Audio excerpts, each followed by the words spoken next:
Hello and welcome to Where Are We Going? This is Isaac Angel with another episode. I have Mitchell with Shady Maple RV here with me, and today we will be giving you basically an educational video because we're filming it at the end of January, about the time when many people go out and start shopping for their first RVs. Before you do the shopping, me and Mitchell here, we will be giving you some important topics to be thinking about before you do that big purchase. So I'm gonna start talking here to Mitchell and get his expertise in the RV field, because Mitchell has been a guide for many consumers in the field. So we want to definitely tap into that and assist our viewers at home who are in the market to buy either their first RV, or if it's a trade that they're looking for, or upgrade to a bigger size RV. So let's talk about that as honest as can be, and being able to help the viewers at home, the roadway into that purchase. Tell me about the first thing that we all want to know. They're buying an RV. Why are they buying an RV? All that process. Let's talk about that. So thank you for having me, Isaac. I love being on this video here again, platform with you. I really appreciate your time. I think one of the things that I see a lot with people when they come in is everyone wants to feel like they want to get the right RV, but there's so much information out there right now with social media, and you have online advertisements and all this different stuff. It gets really confusing. There's something I was taught years ago from someone out west, actually, that's been selling RVs for way longer than I've been alive, and it's worked really well with a lot of the customers that I work with. And it's focusing on all right, let's talk first about the fundamentals of why are you looking at buying an RV, and then we'll get into it. Because at the end of the day, the best way to buy an RV is to buy the one that fits your lifestyle, is underneath your budget, you can get it in time, and you have a great relationship with that guide and also that dealership you're working at. So that's the goal. Respect the budget and respect how you're going to be using it, and find something that's going to work within that. What we like to focus on here, the why, the what, the how, the who. If you have a trade, when is your first big camping trip? The why. Call this the dreaming stage, right? Why are we looking for an RV? What is it going to do? Is it going to help you go hunting, fishing? Is it going to help you go mountain biking or skiing? Or just a weekend adventure? Or a weekend adventure. But start visualizing it. How's that going to look like? A day in your life. A really good thing that we do with a lot of people is start a morning with me. You're in your camper, you wake up. Are you cooking breakfast? Who wakes up first? Are you going to go outside to cook? That outdoor kitchen is going to be adding a lot of value, or are you always going to cook indoors? And you want to make sure you get that fan that you can turn on and just vent everything out. Start visualizing the dream of it first. Without a dream, we don't know. It's hard to then start the next step. The who. How many people will be using it? Yeah. Are you a solo? Are you a couple? Do you have kids? It's not just how many people are going to be sleeping. Who else is going to be using it? Are your kids going to be using it, or friends, or are you going to be renting it? There's a lot of things to think about on that. So realistically, who? Then also trade. A lot of people, you're looking at, you have a trade, right? What do you like about your trade first off? What does it do that you enjoy? Focus on the positives first. Realistically, do you need to trade it? Or do you just need to upgrade the couch? It can save you a lot of money to upgrade a couch. I would love to sell you a trailer, but in all reality, that's true. And then when you're also looking at the trade, what isn't it accomplishing for you? If it's length, you can't just add on length to an RV. Or actually, a lot of times this last year, it's been shrinkage. So people wanted to be a little bit more mobile. So you get a mixture of that. Start with the dream of it. Ask yourself the how, the why, the what. Ask yourself all these questions of how am I actually going to be utilizing it? What is the dream for me? Start there before we start talking numbers, or start talking, I want to look at this unit or that unit. Visualize on how first, and the dream first. And then let's start getting into the nitty-gritty. Those are great questions to have and to answer before you even get out of their house to go in a RV lot. The next question should be, what are your limitations? Where are you going to store your RV? Is it going to be a trailer? Is it going to be a motorhome? Do you have the means to carry that trailer? Those are the main limitations that all of us would have. The condition, are you going to buy a used one or a brand new one? Required options, weight distribution, brake controllers, flat toe, tie downs, etc. So let's talk about these a little bit. All these things can be very daunting. I know, it seems like so much of this information. It's a lot of information, to be honest with you. So I'll talk about from my perspective, because we mainly sell travel trailers and fifth wheels and truck campers. So a travel trailer, for example, yeah, tow capacity. What's your tow capacity of your vehicle? Because if your vehicle can only tow 10,000, it's not giving you good service to show you something that has a max weight of 12,000 or even 10,000 in all reality. Make sure you stay under, give yourself a little bit of room. Just like you give yourself room on your budget, give yourself room on, your max towing capacity. And then a lot of your customers are motorhome. So your flat tow, that's something you want to think about. Are you going to be towing a vehicle behind you? Because you want to work that in later on down the road when you're discussing, where your budget may land. And what I'll do, I'm actually going to include, or I have a worksheet. So if anyone wants to email me personally, I will send it out to you. And then you can just fill it out. It's just like a fill in the blank type of thing. And you can do that before you ever go to the dealership. So you can sit down with your spouse or whoever's making this decision with you, or just yourself at the countertop, if you just want to sit with yourself at the countertop, and sit down and write these things out. Put it in writing first before you ever look at a dealership. And if you ever have questions too, like I said, I sell mainly travel trailers and fifth wheels, but I work with people who work with dealers all over the country. So if you want to email me, I'd be more than happy. It takes me a phone call to say, hey, I have someone who's looking at a motorhome in Missouri. I can make a call and try to figure out a good guide for you and set you up there. I'm happy to do that. And that's very important. You mentioned about a guide and not a sales agent.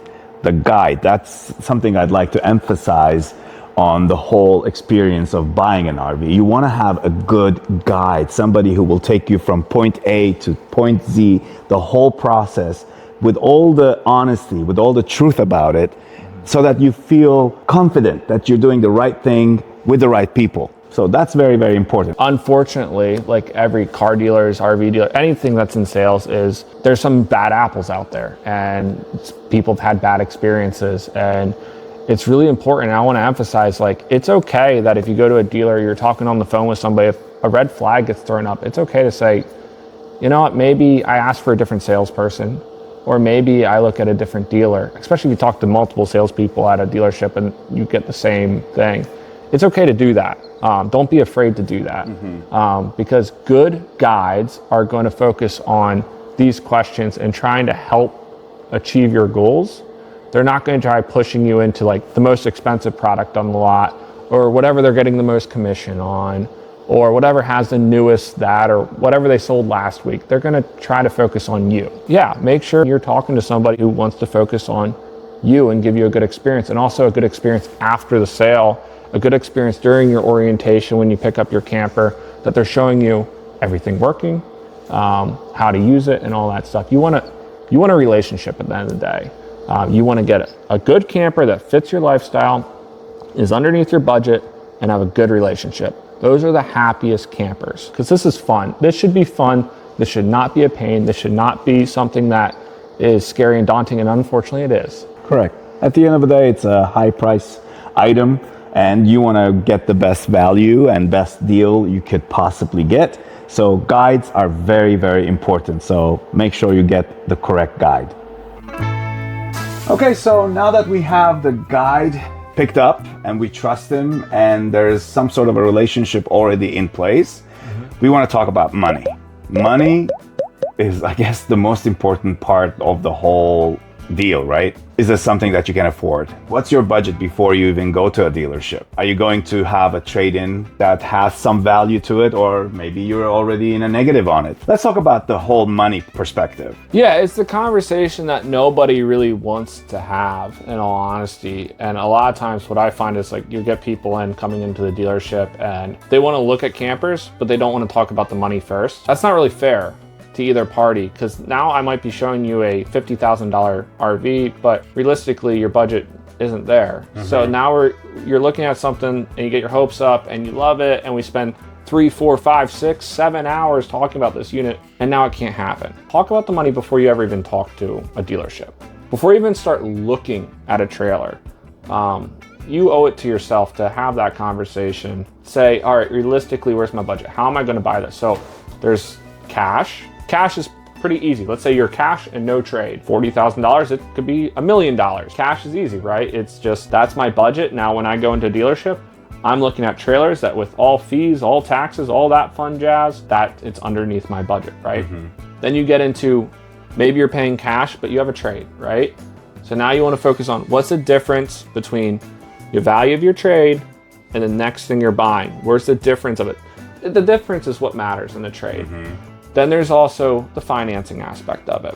If you're financing, do you have any credit challenges? Is a lot of times what I ask, because I think it's pretty daunting to just ask like, what's your credit score? And it can come off not fun, but do you have credit challenges that would keep, a finance manager from doing their best work for you? Think about those ahead of time. And that's only going to help set up the budget, because that's what we're trying to figure out. A good guide is going to be trying to figure out what units can I show them that are going to keep them under their budget. Showing somebody a camper that's over their budget is not good service. That's not giving good customer service at all. It's a waste of time.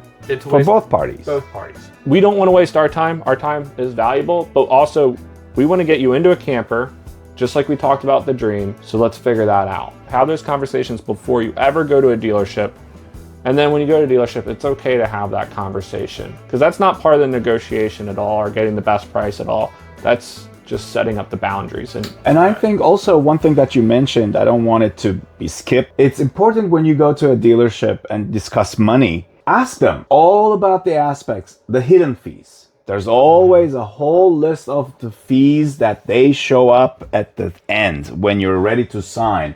The list goes on and on and on, and suddenly you are, just like you said, $10,000 over than what it would have been in the dealership next door because of all these fees. So talk about all the fees. Don't leave anything hidden or unclear with the same dealership before you make a signature happen, Yeah, when you're determining your budget, you want to think about cost of the unit, any fees that are associated with it. And there's some dealers that have a lot of fees for transportation and that type of stuff. Thankfully, I don't work at a dealer that charges for that. But no matter what, you're in a state of, like we're in Pennsylvania, you do have tax, title, registration, and that changes per state. We'll talk about that briefly with the state stuff, because I know you ran into that in the past. Oh, yeah. Oh, yeah. I have also 2 friends who have major issues with that. But the big thing is, you want to be, when you're saying your budget, you want to budget everything. Hitch, flat tow, whatever you need to get that camping experience that you're looking for, you want your budget to cover all of that. So make sure, if you have a $30,000 budget, we're not looking at a $30,000 trailer, because you won't be there with tax and title and a weight distribution. You just won't be there. Let's start looking at a $20,000 trailer and see if we can accomplish that for you, and then start moving our way up. Just be realistic. Yeah. So yeah, we're talking money. So money, if you don't have cash, like many of us, sitting around like millions of dollars, then you're looking at financing. So do you have any credit challenges? A lot of people ask, like, how much do I need down? And it's hard to answer that exactly. And that's another reason to have a good guide here for you to help you through that process. 20% down is a good rule of thumb. If you can get 20% down and you have decent credit, you're probably going to get approved, right? Of course. So let's try to work that as a goal. You can get financed with less. Just know that you're putting less principal up front, and you're making these payments over time, right? So you got principal over a long time.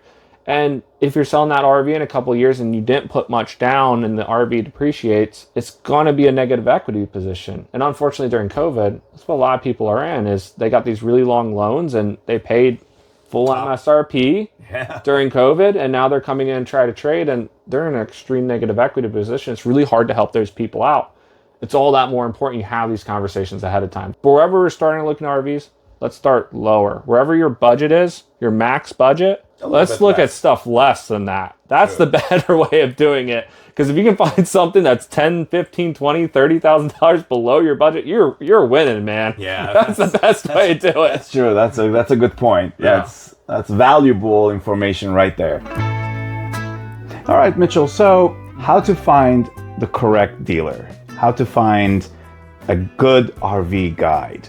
Because I know you have a relationship to an expert in this field. I was trained by somebody out on the West Coast, and he has access to a lot of dealers. But I'm happy if someone reaches out to me, is just give a call and say, hey, I got someone looking for a Rockwood camper out in Missouri. It's like, hey, I can give them a call and try to figure out, who may be local to them. I'm happy to do that. So, but I would say for researching it yourself, think more local. Local's always better. There's a reason the manufacturers recommend going to a local dealer.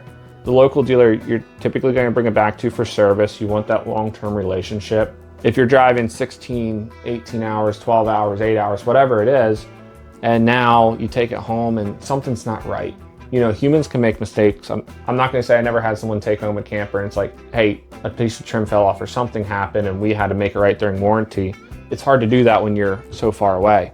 So if you can work with a local dealer and have that relationship for the long term, I think there's a lot of value in that. I think that's just as important as picking the right RV as picking the right dealership. Try to Google, like if you're looking for a travel trailer, who's a travel trailer dealership in our area that maybe a friend of mine worked with that had a good experience, or I read a review on it or whatever it is. More local, that's carrying the brands or the type of camper that you're looking for.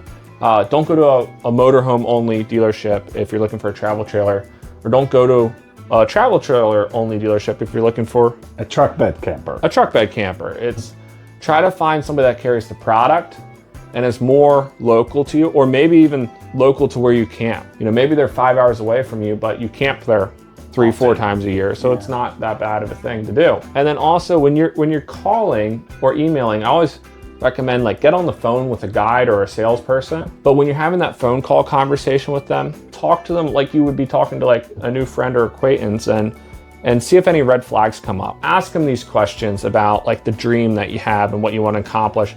Ask them these questions about financing. If they're just jumping straight to, I'm going to get you the best price, or I got the best product for you, and they're not listening to you, if you ask them about their fees and they're not transparent, those might be red flags, and it's okay. It's okay to say, hey, can I talk to somebody else, another salesperson, or it's okay to say, hey, maybe I'm just going to contact a different dealer. There's a lot of dealers out there. You don't have to go to one if you don't have a good feeling about your conversation with them. And in the comments below, if you have any questions that we are maybe forgetting to talk about or not really getting into, please feel free to write them down. Mitchell and myself will definitely read them and get back to you with more detailed information. So just make sure to write everything in the comments. It's not a one size fits all. This is very confusing, I know, and we're trying to make it as easy as possible. And that's why a good dealership and a good guide is really going to help you, because once again, you want to find the RV that fits your lifestyle, has everything that you need in it, that's going to be benefiting your camping experience or your living experience, that's underneath your budget, and you're going to have a good relationship with that dealership. So of course, let's try to find that. And also, I also recommend that if you can, within your vicinity, there's a lot of RV shows all throughout the nation. Mm-hmm. So go out there, experience those RVs firsthand, walk inside of them, because all the videos that are available on YouTube and on social media, they give you a perspective, yes, but it's not the same as you actually step inside of them. So if you have the ability, go and try, visit as many RV shows as you can and find the perfect unit that would fit your needs, but experience it firsthand. Walk inside of them, feel it, touch it, open it, close. That's what those RV shows are for.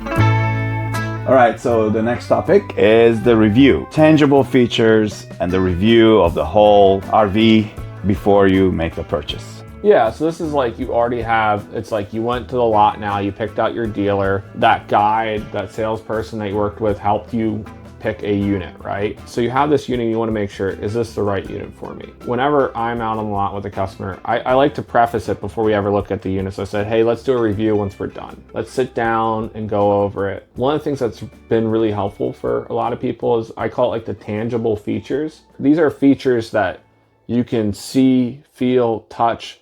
You can perceive the value. It could be something like you have a max air fan in the living room that you can just turn on and pull out that air, or Asdel in the walls to keep from that water penetration. There's a lot of things that can be a feature, but to be a tangible feature, you need to understand it. It's not just, hey, I have this light in this corner, but you never use that corner, something that really benefits you. And what I like to do with my customers is I get a notepad, and on the notepad I say, all right, so let's list out. I said we're going to say 14 things, tangible features. And normally people are like, oh, I can't list 14 things. I said, well, let's get started. And you'll have a husband here and a wife here. So I might start with the husband or the wife and look at them, and they'll say one thing, and then the spouse will say the next thing, and then they'll say the next thing. And I sit there and I start writing 14. And once I get to 14 things, I just start numbering. And you'll be amazed how many times I've had customers who are like, well, how many do we list now? I'm like, you listed 30. Like, you're way over it. If you can't list 14 things on the camper that you're thinking about purchasing, a big ticket item that are helping you out, either you're not on the right RV or you did not get a good presentation of that product. Then once we get over that, I have these like 6 questions. I call it like the 6 will this RV questions. And it's something that has been helpful for people just to be that final source of solidifying, yes, this is it, let's move forward. So the one question will be, will this RV be comfortable for your desired length of stay? Whether you're staying in it for a week, a month, are you going to be comfortable in the space, comfortable in the cabinetry, comfortable with the sleeping, comfortable with the towing of it and how long it is, or, in a motorhome's case, how short or long that motorhome is. And then the next one will be, will this RV, will it sleep your desired amount? You don't want to spend a whole bunch of money and then it doesn't sleep what you need. And there's some creative things on sleeping. Not everybody needs a bunk model, these sleeping kids. Will it sleep your desired amount? Will this RV store your needed gear? So whether that be, pass-through storage, under storage on motorhome, truck campers are really limited on storage. Will it store what you need it to, to store in it? Will this RV have your must-have features? So if like one of the things you said is like, hey, I need auto levelers before you ever started going, and now you're looking at a camper that doesn't have it, is that must-have? Ask yourself that.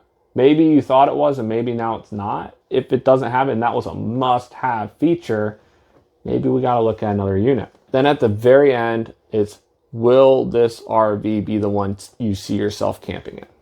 That's the biggest question. Is that a yes? Then let's sit down, respected your budget. If you go sit down and now your guide's showing you way over budget and he never asked you anything, that's not respecting it. So will this RV be the one you see yourself camping in? So for like a feature that would be a feature but not really adding any benefit to yourself, let's think about a camper that has a generator on board. You're spending more money for that generator, right? But you're a seasonal site and you never go unplugged. Is it really worth having that generator if you're always plugged in? That's not really adding value to you. So we want to focus on features that add value. Make sure that those tangible features are useful and that you really will need them. So yeah, because I think a lot of times when you call in the dealerships, they like to focus on, is this, but they never ask you how you're using the RV if you're actually going to use these features. What you should be asking a customer is like, how are you going to use the RV? Paint the picture, paint the dream, so that they can now try to look for a camper that has the features that are truly adding you value and stay underneath your budget. And finally is the negotiation phase. Make sure negotiation is your final step, not your first step, right? Yeah, we're not going out on lot and trying to negotiate trailers while we're out on lot. It doesn't work well for either party. It's wasting your time, it's wasting their time. Once again, the most important thing is that you're looking at trailers or motorhomes or truck campers or whatever type of RV it is that's fitting your family's lifestyle first and foremost, has the features that you need, those 6 will this RV questions, there's all that you want and need, and it's under budget. If we're looking at trailers that are over top of your budget, then it's not benefiting any party. So let's get over that stuff first. When you're talking negotiation, sit down with the sales rep or the guide that you're talking to. And the only numbers I'm going to recommend you working off of is the all-in numbers, meaning with taxes, with fees, with everything included. Get that out there in the paper. Don't let a representative just say, well, this RV costs $20,000. $20,000 is the RV, $20,000 is RV. No, get it in writing exactly where it is to the penny, everything out the door. That's what you want to work off of. Because if one dealer has $8,000 in fees and the other dealer doesn't charge, It's a big difference. Anything? That's a huge difference. You want it to the penny when you're at this step. So a good representative is going to do what we call a write-up, and they're going to do that for you. They're going to respect you in that way. And if you want that, once again, I'm happy to email anyone a sort of play-by-play, fill-in-the-blank worksheet for this. And I actually have a write-up that I use with my customers, and it's just fill in the blank. So you can actually sit down with the sales rep, and a good sales rep should see that and say, hey, I'm more than happy to fill this out with you. Yeah. There's also a general question that I have received from my viewers for the longest time. It's that MSRP number and the actual number. Like, is there like a common percentage that you should always think below the MSRP for the negotiation number, or something that you should aim for? Like, because really, like, MSRP is an MSRP number that never is sold for. That's a great question. I don't pay too much attention to MSRP. A lot of people focus on it, because what happens is you go to a show and they say, we're going to save you $20,000 below MSRP. It's like, okay, but none of them are selling the country for MSRP. So you're not that much of a saving compared to the next dealership next door, but it sounds good, right? And people get caught up in it. Don't focus on the MSRP. Pay attention to the out the door price. Forget about the MSRP. Yeah, and if you want to talk to multiple dealers about price to make sure you're getting a good value, you're free to do that. We live in a free world. It's a big ticket item. You can do that. Don't even talk to them about MSRP. Just talk to them about what is the price out the door with fees sale. So, and one more thing, like, a lot of dealers also would like to sell you a warranty package. Do you recommend purchasing those? Yeah, warranties can be really good. They can be worth it, especially like on used campers. You get a 4-year warranty. Once again, what I'm going to recommend, wherever your budget is, start looking at campers that are 30-40% below that budget. Because now you can get a warranty, you can still be below your budget, and you're fixating all the costs, right? Or most of the costs. But if you are looking at extended warranty, see everything it covers. Read it in fine print. Maybe Google that warranty coverage and see there, or like a paint protection also is very common, upholstery protections and stuff like that, tire and wheel. Read through it, make sure you tell what it covers. But typically I would treat it separately, the deal. Most dealerships, you'll take care of that with the finance department.